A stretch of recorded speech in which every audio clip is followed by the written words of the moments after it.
یو وخت یو باچا حکم جاري کړ چې زما په باچاهۍ کې به ښځې نه سینګار کوي او نه به هم زیورات اغوندي. سپاهی ولاړ شه او په لوډ سپیکر کې اعلان وکړه چې باچا سلامت حکم جاری کړی چې نن پس به زما په باچاهۍ کې ښځې نه سینګار کوي او نه به هم هر قسم زیورات اغوندي. بند دي دا ټول شیان. باچا سلامت، ستا حکم په سر سترګو، څنګه چې ستا خوښه وي هماغسې به کېږي.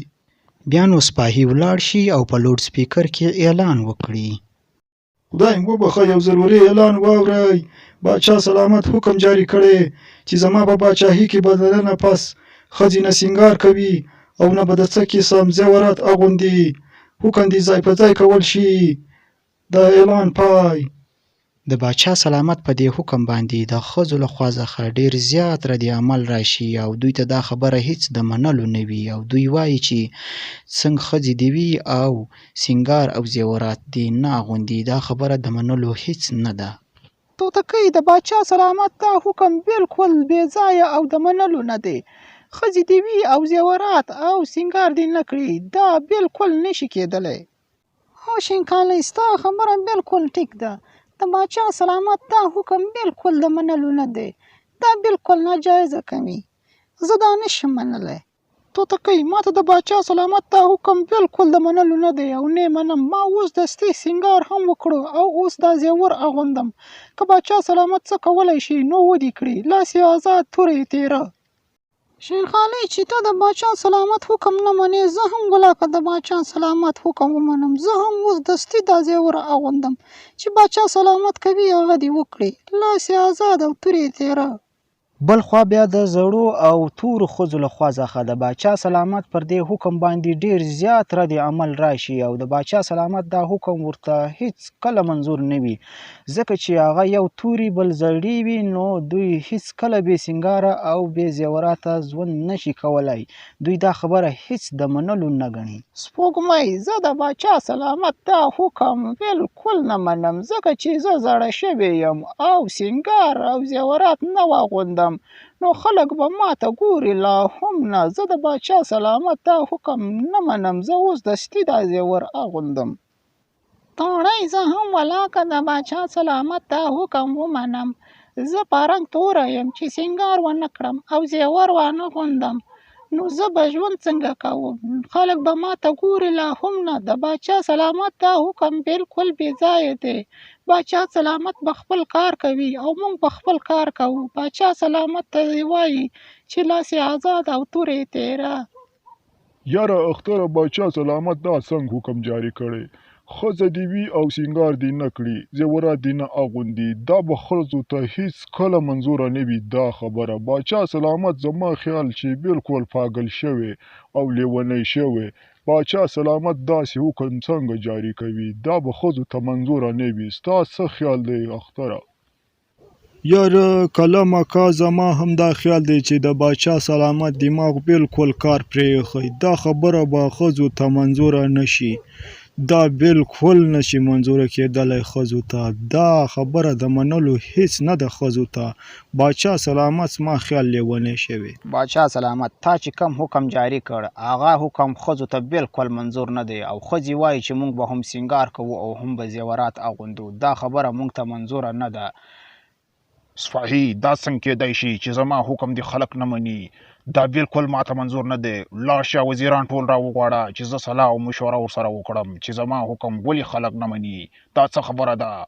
زه اوس دومره کمزوره یم چې زما خبر دې خلک نه مني. لاړ شه وزیران را وغواړه، زر شه. بیا نو سپاهی ولاړ شي او ټول وزیران راوغواړي د باچا سلامت دربار ته. وزیرانو، ما چې کوم حکم جاری کړی وو زما هغه حکم بالکل نه منل کېږي او د ښځو له خوا څخه بالکل رد عمل را روان دی. اوس زه څه وکړم؟ حکم بیرته واخلم او که جاري وساتم؟ تاسو څه نظر لرئ؟ خپل نظر ما سره شریک کړئ. علی زر شابه. باچا سلامت، ستا هم بالکل دماغ کار پرېښی. تا به مخکې نه سوچ کاوه چې دا خبره ښځو ته بالکل د منلو وړ نه ده. ښځه دې وي او سینګار دې نه کړي، زیورات دې نه اغوندي، دا ښځو ته هیڅ کله نشي منظوره کېدلی. زما په خیال چې دا حکم ته واپس واخله، دا نشي کېدی. باچا سلامت زما دا خیال دی چې ته دا حکم جاري وساته او چې کمې ښځې په دې حکم باندې عمل نه کوي نو هغوی ته سخته نه سخته سزا ورکړه چې په خوند یې پوه شي. د وزیرانو په دې مشورو باندې د باچا سلامت زړه هیڅ ډاډه نشي. دی ځان سره فکر کوي که چیرې ښځو ته سزا ورکړي نو عوام به له ده څخه خفه شي او که چیرې دی ځان پر واچوي نو د نورو ملکونو څخه به پر ده باندې نیوکه وشي چې دا څنګه کمزوری باچا دی چې خپل عوام یې په خوله نه کوي او د ده حکم نه مني. نو دی په فکرونو کې ډوب شي. بیا باچا سلامت خپل سپاهي ته حکم ورکړي چې ولاړ شه په ملک کې یو ښه هوښیار سړی پیدا کړه او مال یې راوله چې مشوره ورسره وکړم چې زه اوس څه وکړم. سپاهي ولاړ شه په ټول ملک کې وګرځېږه او یو ښه هوښیار سړی پیدا کړه چې د دې ستونزې حل ترې ومومم. ولاړ شه وګرځېږه. باچا سلامت ستا حکم په سر سترګو ټول ملک به چپه چپه وګورم او یو هوښیار سړی به پیدا کړم ستا مخې ته به یې حاضر کړم. ولاړم باچا سلامت دعا کوه چې زر راشم. بیا نو هغه سپاهي ولاړ شي او په ملک کې وګرځېږي یو ښه هوښیار بزرګ پیدا کړي او باچا سلامت ته یې راولي. بزرګ صاحب ما ته یو ستونزه راپېښه ده او ډېر زیات یې په فکرونو کې اچولی یم. که چیرې تاسو سره د دې ستونزې حل وي نو ما سره یې مطرح کړه. باچا سلامت له تا نه قربان شم دا څنګه ستونزه ده ته ما ته وښایه که چیرې ما سره یې حل وو نو ضرور به یې تا سره مطرح کړم. بزرګ صاحب ما یو حکم جاری کړی وو چې په هغه حکم باندې د خلکو له خوا څخه ډېر زیات رد عمل راغلو او په هغې حکم باندې بالکل عمل نه کوي. ما دا حکم جاری کړی وو چې زما په باچاهي کې به ښځې نه سینګار کوي او نه به هم څه قسم زیور اغوندي خو ښځې داسې نه کوي او زما د حکم نافرماني کوي. زه اوس څه وکړم؟ باچا سلامت تا خو هم بالکل دماغ کار پرې ایښی زما په خیال دا حکم تا څنګه جاری کوو چې ښځې دې وي او سینګار او زیورات دې نه اغوندي خو خیر دا خبره پرېږده.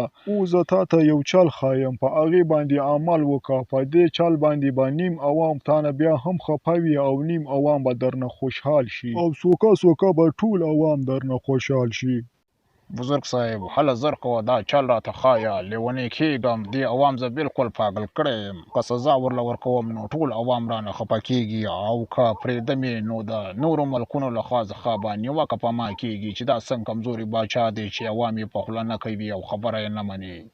باچا سلامت ته اوس داسې چل وکړه چې دوهم حکم جاری کړه او په دې حکم کې دا جاری کړه چې کومې ښځې ښایسته دي هغه د سینګار او زیورات نه اغوندي هغه ځکه چې ښایست ده سینګار او زیوراتو محتاجه نه دی او کومې ښځې چې تورې او زړې وي هغه د سینګار او زیورات اغوندي ځکه چې په دې باندې به دوی ښې ښکاري. دا رقم به دا زړې او تورې ښځې له تا څخه خوشحاله شي. سپاهي دې بزرګ صاحب خو بالکل ټیک مشوره راکړه. لاړ شه او اوس اعلان وکړه دا دوم حکم جاری کړه. څنګه چې تا واورېدل هم هغسې وکړه. ولاړ شه.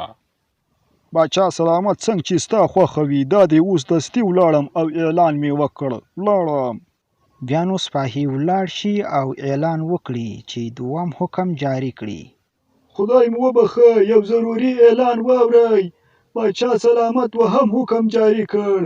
په دې حکم کې دا ورکول کېږي چې کومې ښځې ښایسته وي هغوی دپاره لومړی حکم دی هغه د ځای په ځای کول شي. هغه ځکه چې ښایست د سینګار محتاجه نه وي او د تورو ښځو لپاره دا حکم دی چې هغه کولی شي چې سینګار او زیورات واغوندي له دې سره به دوی ښې ښکاري. د اعلان پای. توتکۍ باچا سلامت دا ځلې ډېر ښه حکم جاری کړی او ډېره ښه خبرې کړې چې ښایست د سینګار محتاجه نه دی. زه ښایسته یم زه به نور هیڅ سینګار نه کوم او دا زیورات نه اغوندم. ځم چې دا زیور پټ کړم دننه بعد به زه زیورات نه اغوندم. هوشین خالي ستا خبره بالکل ټیک ده. باچا سلامت دا ځلې د عقل خبره کړې ده چې ښایست د سینګار محتاجه نه دی. زه هم ځم چې دا زیور پټ کړم. زه خپله ښایسته یم لا خو د 10 کلو یم.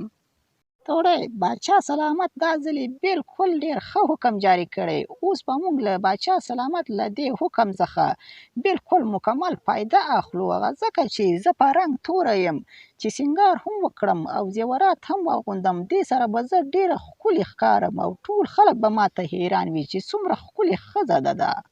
هو سپوږمۍ، باچا سلامت له دې حکم څخه به زه اوس پوره فایده اخلم. زه زړه شوې یم.